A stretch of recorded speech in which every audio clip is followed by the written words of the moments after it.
Hi, I'm Dr. Heather Moore, owner of Total Performance Physical Therapy. You're here because you found us online, through Facebook, through our website, at a brochure, on a brochure at your doctor's office. Your friends told you to check us out, and we appreciate you coming to our free neck pain course. We are looking forward to showing you different causes of your neck pain, how you can figure out what the cause of your neck pain is, and exercises you can do at home to alleviate it. So thank you for being here. Congratulations on taking that first step in actually figuring out the cause of what's going on. Finding out the cause is half of the battle in terms of treatment and figuring out which avenue you need to go see. So what this series is going to be is it's going to be 3 separate videos. You have this one, which is the first one. We're going to go over the causes of neck pain.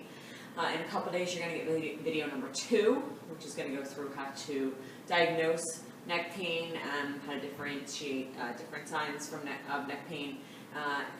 And then your third video is going to be what you can do at home to alleviate some of these symptoms. So let's go ahead and get started on the top 3 causes of neck pain. So the first one is bulging disc or herniated disc. And this is very common, especially since we are moving to a more sedentary posture. So what happens is as you sit all day at work and you slump forward, you wind up herniating a disc in your neck. So forgive the artwork, but here is your vertebrae in your spine. And these you can touch. Your spinous process, which are those, right in the back. In there sits a disc. It's just a little padding. It's not the only function of it, but a lot of people like to think of it as padding between the 2 bones. And then back here runs your spinal cord. So what happens is as you sit in improper posture all day or things like that, this starts to push out the back. And as this pushes out the back, it starts to come in contact with the spinal column. And when that does that, you get that numbness and tingling. You may feel it in your fingers, you may feel it in your hands. But this is a common cause. It's a disc issue when we're usually talking about numbness and tingling. It could also be some muscle burning, but what we look at is when you are in this posture at work, you are forcing the disc backwards. So you're forcing the disc to go in a backwards direction. It doesn't have anywhere else to go. And when you do that, you're going to hit that spinal column. And that's going to start to cause numbness and tingling. This is sometimes reversible, usually a lot of times with some posture education and different things you can reverse the effects of what's going on there. The bad part is that numbness and tingling can lead to weakness. You can start to lose the ability to write. So it's not something you should ignore. It's something that you should take very seriously because of the fact of what it can progress to. So when you start to feel that numbness and tingling, you want to really take notice of it and not let it go too long before addressing it, finding the cause of it, and making changes to your life that's going to reverse it. If you find that it's coming up once every 2 weeks or once every 4 weeks, that's a really good warning sign that something's going on. Just kind of blowing it off or being like, oh, well, I only feel that every month or, whatever, should not be acceptable to you. You need to address it once it comes on, and then you feel it again, because that means it's not a fluke. There's something going on, and that's affecting you. So you really want to make sure that you pay attention to that.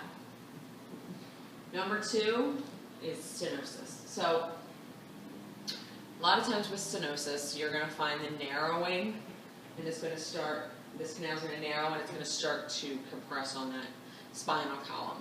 A lot of times with stenosis, you're going to feel a little bit more relief when you're in a bent position as opposed to an extended position. With this narrowing, there's not a whole lot that can be done because of the fact that the bone is just closing in on that column. but this is a common cause of neck pain. Now, before I go to number 3, and kind of in conjunction with number 3, what I want to mention is a lot of time causes of neck pain are all 3 of these.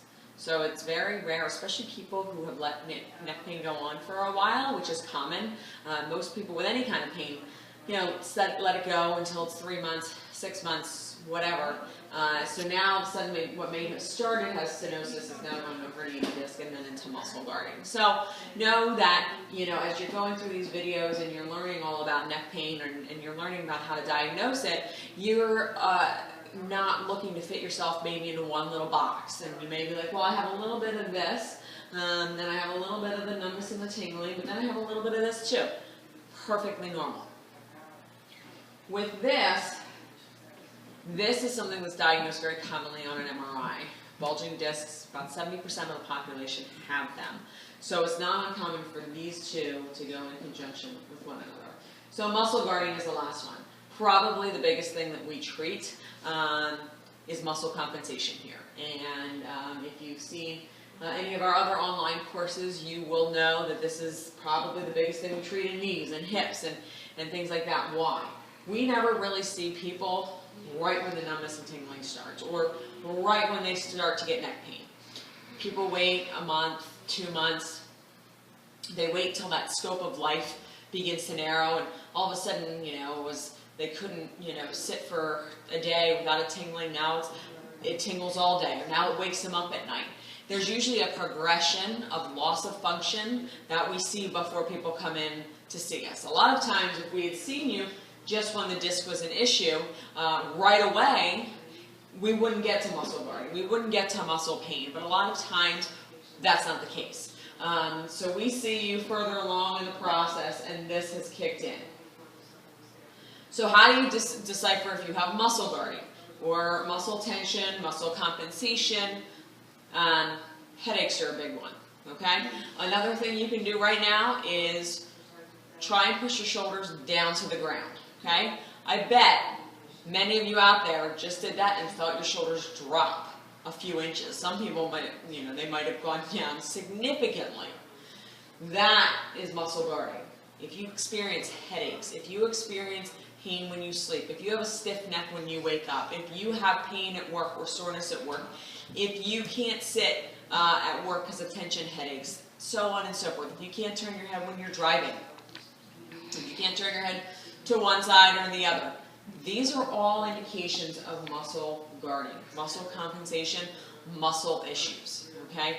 And really, that is one of the first things that you can do to see where you're at, because one of the first muscles that guards your neck is this big muscle here, which is your upper trapezius or your upper trap, and that goes and that kicks in order to, if you have a headache or you're stressed, chances are you're like this.